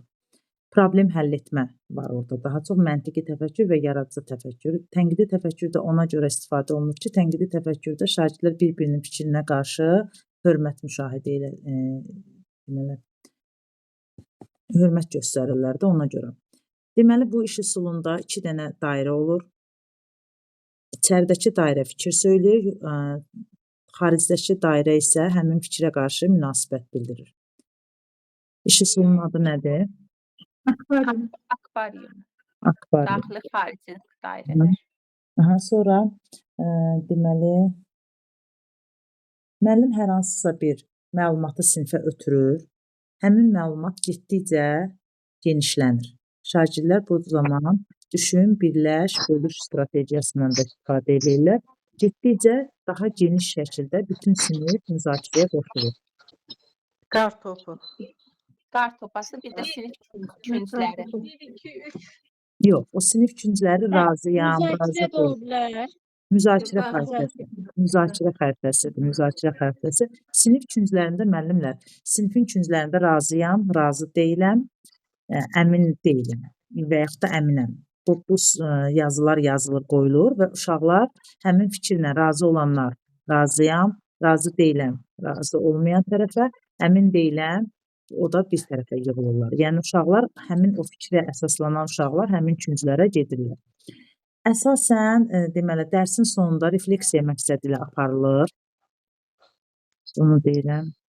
Əsasən dərsin sonunda refleksiya məqsədi ilə aparılır. Şagirdlərin bildikləri, onlara qaranlıq olan, olmayan məqamlara aydınlıq gətirilir. İşi sonunun adını deyən. 3-2-1 işi sonudur. Bu zaman şagirdlərə 3 dənə maraqlı olan, 2 dənə öyrəndikləri, 2 dənə maraqlı olan, 1 dənə isə qaranlıq qalan məqamı qeyd edirlər. Hansı iş üsuludur ki, müəllimlər?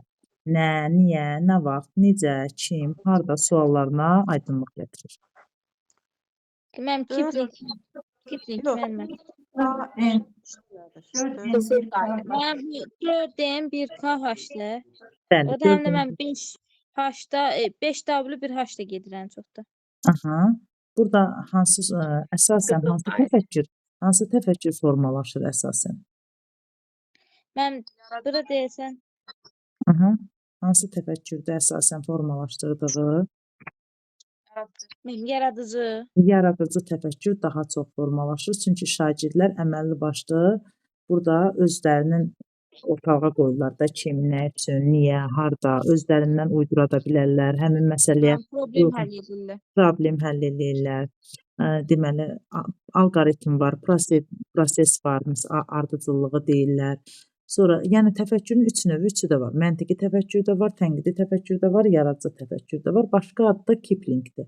Müəllimə dedi, Kiplingdir, 4N 1KH üsulu. Sinif künclərində dedim, deməli, qərarlar ağacında demişik, düşün, cütləş, birləş. Müəllimlər, rollu oyun nədir, simulyasiya nədir? Təlim simulyasiyası nədir, rollu oyun nədir? Təlim simulyasiyası şagird müəllimin yerində, yəni hansısa bir dərsi müəllim deyir, şagird də onu əvəz edir və müəllim də sinifdə əyləşir, həmin şagirdi dinləyir. Simulyasiya ümumiyyətlə, yəni hansısa bir situasiya verilir və şagird öz münasibətini bildirir, öz rolunu oynayır, özünü canlandırır. Yəni öz münasibətini bildirir həmin rola. Amma rollu oyunda isə konkret olaraq rol verilir, şagird özü həmin rolu ifa edir. Necə varsa elə Simulasiya, ifa edir. təşəkkür edirəm müəllimə. Birbaşa şagird özün oynayır, həmin obraz adı ilə. Tutaq ki, Bəli. müəllim obrazında şagird özü necə müəllim olarsan? O gün internetdə bir şeyə rast gəldim, deyir ki, sən müəllim olsaydın nə edərdin? Biri yazır ki, evə tapşırıq verməzdim, ya internet idi, yoxsa günün müəllimin statusu idi. Bizə elə bir şey idi. Hə, sən müəllim olsaydın nə edərdin? Bax, mən şagird olaraq müəllim olsaydım nə edərdim?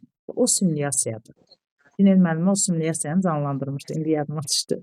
Biz özü say Günel müəllimə statusunda qoymuşduq. Sonra belə bir kub şəklində olur, müəllimlər, təkrarlayaq. Kub şəklində olur. Bir tərəfində yazılır. Bu əsasən nəyin mərhələlərinə aiddir? İdraç taksonomiyasının İdraç mərhələsidir. taksonomiyasının mərhələlərini özündə əks etdirir. Hatırlayır, Adlandır, anlayır. izah et, tətbiq et, nə üçün tətbiq etdiyini de, Yenisini yarat, özünü özünü ifadə ifadə et. et, yenisini yarat. Və Nə üçün?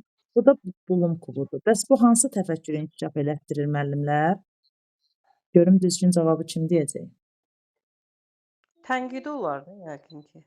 Niyə? Bəs yenisini yaradırıq axı ay müəllimə. Hə, onda Mən ikisi də yaradıcı. var. İndi mən deyim ki, hansı təfəkkürü? Təfəkkür var Bu, sizdə burada burada. Hər cavab üç olaraq, təfəkkür var. ay sağ ol, cavab olaraq nə olacaq? Hər üç təfəkkür olacaq. Çünki adlandırır, məntiqi təfəkkür, izah edir, tənqidi təfəkkür, yenisini yaradır, yaradıcı təfəkkür. Düzdür? Bəli. Bunların hamısı burada var. Hansı öyrənmə tərzləri var müəllimlər? Yormadım sizi. Sağollaşmaq istəyəndə xəbər edin. Audio, vizual, bir də oxuyub öyrənmə. Oxuyub, anlamaq. Kinestetik. Oxuyub, yazaraq öyrənmə. Müəllimlər, iş üsullarından daha çox interaktiv olanları, yəni daha çox səhnələşdirmə deyim, rollu oyun, simulyasiya, bunlara maraq göstərən uşaqların öyrənmə tərzi hansılardır? Kinestetik. Kinestetik öyrənmə tərzidir. Deməli, müəllim hər dəfə dərsi izah eləyəndə sevinc, özünə məxsus, xüsusi işarələrlə neynir? Lazım olan məqamların altından xətt çəkir. Həmin şagirdin öyrənmə tərzi nədir? Yazaraq müəllimə. Yox, görə müəllimə əgər işarə çəkirsə, görə deyil həm də. Necə? Mənim əgər işarə çəkirsə həmin o deməli yazının altından, orada həm də görmə yaddaşı, yəni inkişaf edir də şagirdin deyil. Bayaqdan nə deyirdik? Bax, neyniyir? Müəllim dərsi izah eləyir. Şagird də o dərsə qulaq asır. Ondan sonra həmin o dərsə qulaq asdığı məqamda lazım olan məqamların altına xətt çəkir. İndi müəyyənləşdirək görək, o şagird dinlədiyinə görə lazım olan məqamların altına xətt çəkirsə, burada nədir?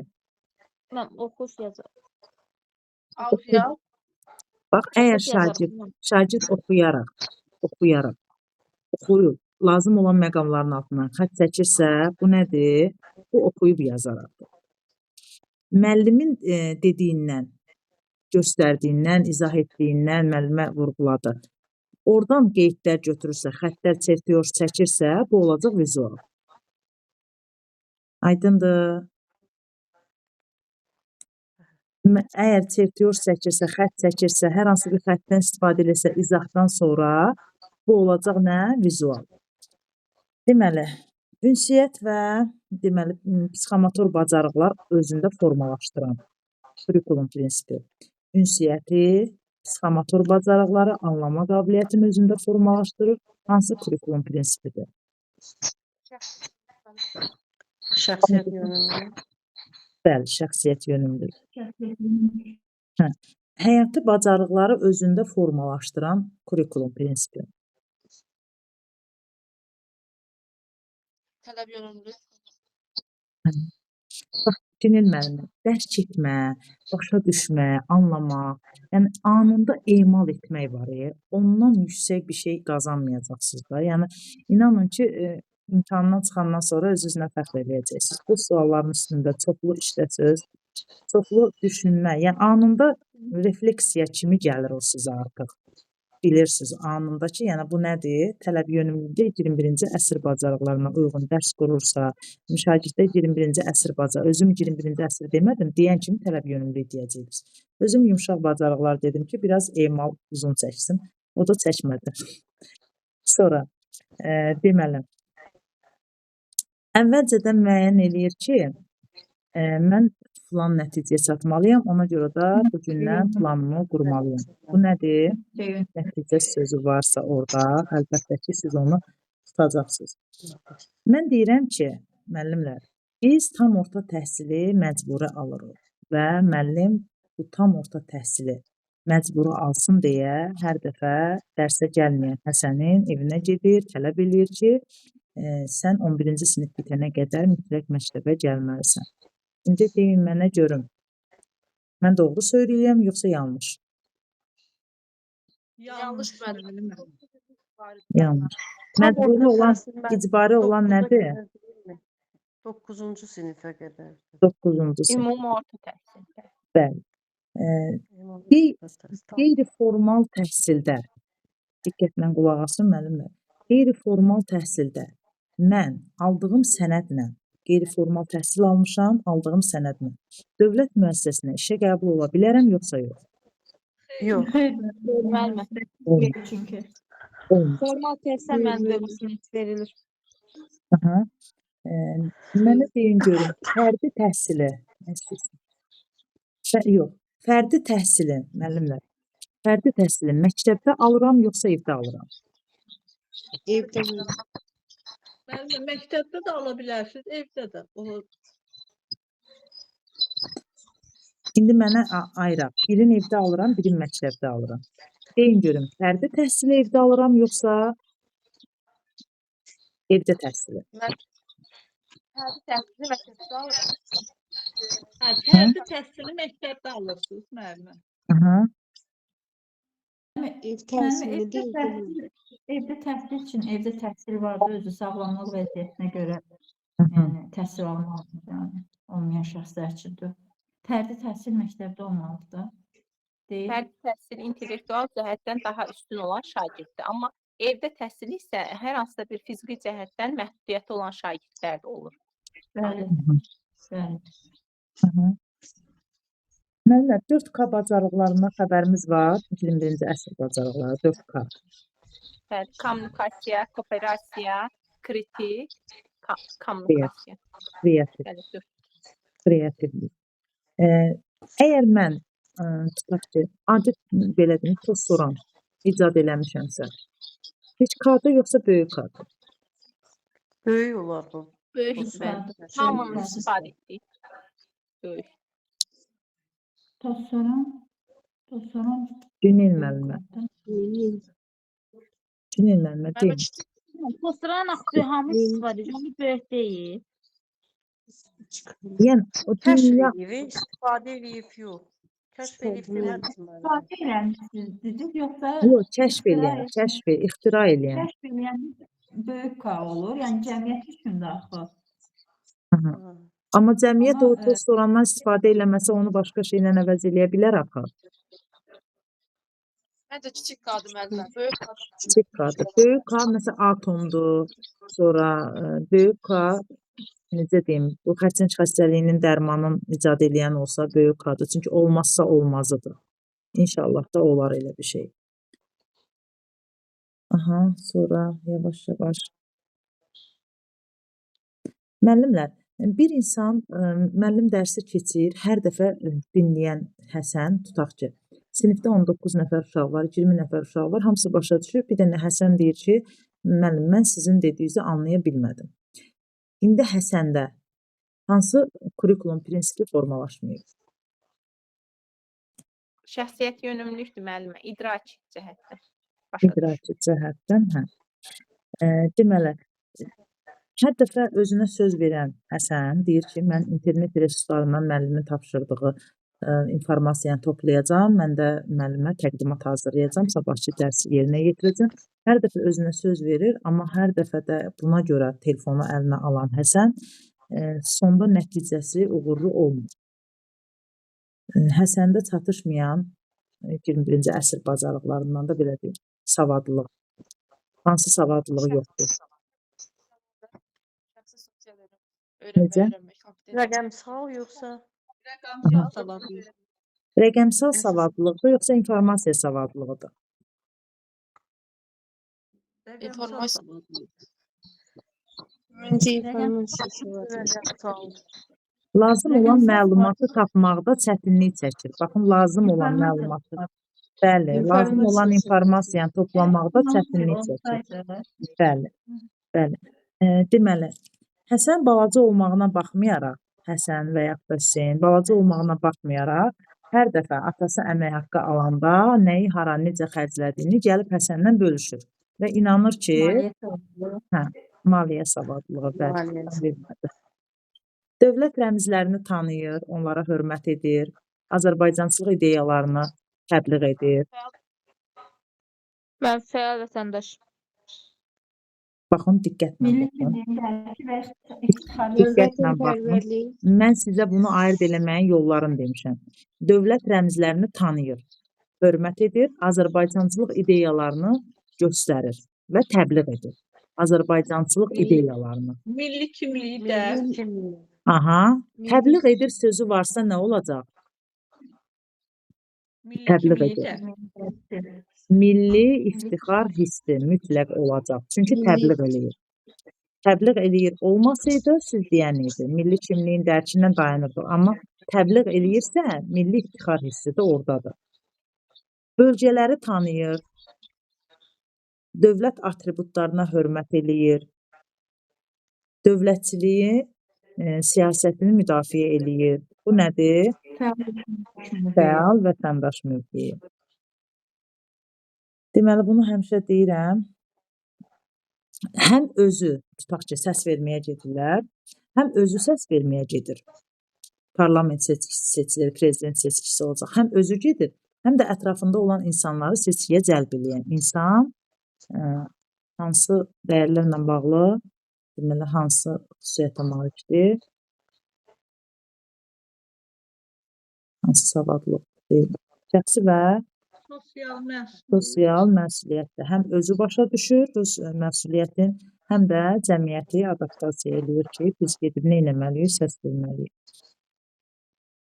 Sonra, deməli, digər millətlərin, etnik qrupların hər hansı bir xüsusiyyətin hörmətlə qarşılayır və onlara hörmət əlaməti olaraq onların göstərdiyi rəqsdənmi deyim, onlara uyğun olan hər hansı bir səhnəcikdənmi deyim, yer almağa çalışır.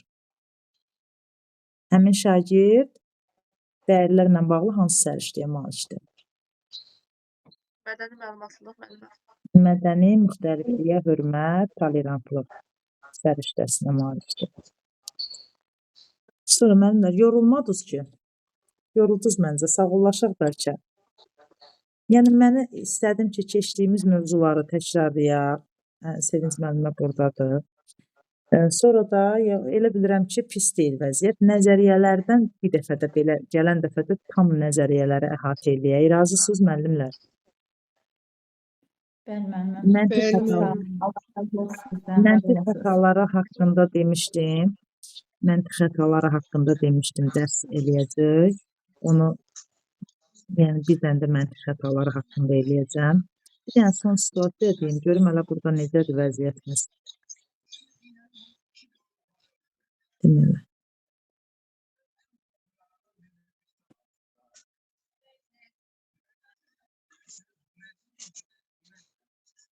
Aytaç məktəbdə müxtəlif fənlər üzrə uğurlu nəticələr göstərir. Diqqətli olaq biraz. Səsi zəhmət olmasa bağlayaq. Aytaç məktəbdə müxtəlif fənlər üzrə uğurlu nəticələr göstərir. O təkcə dərs materiallarını əzbərləmək yox, həm də onları analiz edərək gələcəkdə necə tətbiq edəcəyini düşünür. Məsələn, riyaziyyat dərsində öyrəndiyi məntiqi çıxışların gündəlik həyat problemlərində həllinə istifadə edir. O, həmçinin müzakirələrdə aktiv iştirak edir, həm öz fikirlərini əsaslandırır, həm də başqalarının baxış bucaqlarına hörmətlə yanaşır. Bundan əlavə, Aytac emosiyalarını düzgün tənzimləməyi bacarır. O, çətin və stresli vəziyyətdə sakitliyini qoruyur. Narahatlıq və təzyiq altındaykən düşünərək qərarlar qəbul edir. Öz öyrənmə prosesinə tənqidi yanaşaraq hansı metodların daha effektiv olduğunu müəyyənləşdirir və davamlı inkişafı üçün planlar qurur. Biraz əməlli başlı mix səviyyəli situasiyadır. Aytacın bu davranışları onun hansı bacarıqlarını və kompetensiyalarda olduğunu göstərir. Aytac yalnız akademik biliklərə üstünlük verir və emosional vəziyyətini heç vaxt nəzərə almır. Müəllimlər, bu düzgün variantdır, yoxsa yanlış? Səhvdir. Səhvdir. Sonra, Aytac sadəcə sosial bacarıqlara malikdir, amma emosional və metakognitiv biliklərdən istifadə etmədən yalnız başqalarını izləyərək öyrənir. Yanlış mənim bu da. Bu da Aytac yanlış. yalnız müəllimlərin köməyi ilə öyrənir, öz emosional vəziyyətini və öyrənmə prosesini tənqidi şəkildə qiymətləndirmir. Bu da yanlış mənim. Aytac əsas güclü tərəfi yalnız emosional zəkanın birinci komponenti olan özünü dərk etmədir. Lakin özünü idarə etmə bacarığı və metakognitiv düşünmə qabiliyyəti inkişaf etməyib. Bu da yanlış mənim. Şagirddə bir sıra bacarıqlar formalaşmışdır. Şəxsi, sosial və öyrənməni öyrənmək kompetensiyası, metakognitiv bilik və eyni zamanda emosional zəka nəzəriyyətinin ikinci komponenti olan özünü dərk etmə formalaşmışdır. Düzdür, doğrudur. Bunu sizə motivasiya olaraq oxudum. Müəllimlər, əmin olun ki, yəni bunu niyə oxudum? Oxumaqda məqsədim nədir? Çox uzun olan bir sual. Məsələn, mən oxuyanda özümə belə qəribə gəlir ki, yəni bu boyda necə olacaq? Müəllimlər bunu necə dərk? Amma məqamı biləndən sonra, tutandan sonra çox qəşəngdir də. Yəni cavabı hazır şəkildə. İnanın ki, orada da sizə müqayisəli şəkildə versələr, belə qarışıq şəkildə versələr də, siz əsas odur başa düşün. Başa düşdünüzsə qutardı. İndi bax, fikirləşirsən ki, məni informasiya savadlılığında və yaxud da inteqrasiyanın növlərində heç kim çaşdıra bilməz. Çünki onu bilirsən. Nə qədər onu qarışıq versələr də bilirsən. Çox üzr istəyirəm. İmtahanda bir şey gördüm mən. Özüm imtahan verəndə onu gördüm. İçəridən çıxanlar ağlaya-ağlaya çıxırdılar ki, ay Allah, dəhşət çətindir, dəhşətdir, nə bilim nədir. Adi boş belə bəzi imtahanlar var ki, onlar məcburi deyil, amma onu gedib veririk də. O zaman belə görürsən ki, çox pis vəziyyətdə çölə çıxanlar olur. Amma bu nədir? Bu o deməkdir ki, həmin o pis vəziyyətdə çölə çıxan daha yaxşı oxumayıb. Sən ona baxma. Sən özün öz məqsədinə bax, o metakognitiv bacarığına bax, öz inadına bax. Yəni özün istəyirsənsə olacaq. İnsan beyninin əldə etməyəcəyi heç nə yoxdur. Gərək insan özü də buna nə vaxt baxımından özünə bəraət qazandırmır ki, vaxtım yoxdur, nə heç bir şey. Öyrənmək istəyən insanın qarşısını heç nə ala bilməz. Məqsədinə doğru addımlayan insanın qarşısını heç nə ala bilməz. Sevinc müəllimə burada Allah şahidi, yayda müsahibə qruplarında özünün adını, soyadını normal şəkildə tələffüz eləməyə həyəcanlanan müəllimlər gedib 30-dan yuxarı bal toplayıb, çoxu da 40-dan 40 toplayıb gəldilər. Yəni o qədər səlis, o qədər doğru, düzgün, nitqlə özlərini ifadə eləməyə bacardılar ki, bir ayın sonunda.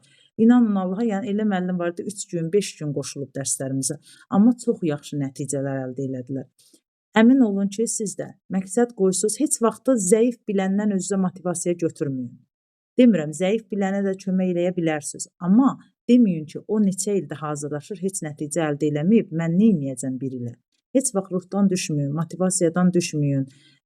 Necə deyim, 50 dəfədə, 5 dəfədə, 10 dəfədə səhv eləyə bilərsiniz eyni mövzuda, eyni sualda. Amma yenə də ondan da yüksək güclə ayağa qalxıb təzədən mövzuya baxın.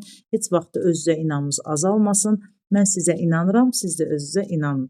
Əmin olun ki, uğur heç vaxt zəhmətdən yan keçməyib. Heç kimə uğuru gətirib belə nimçədə sunmurlar ki, bu da sənin uğurun.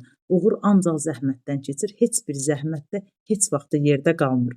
Bəli, qapalı düşüncədə yox, açıq düşüncədə olaq. Mən hələ bacarmıram ki, bu gün sübut elədiniz ki, çox şey də bilirsiniz. Kurikulumun yarıdan çoxun bilən müəllimləri idi burada.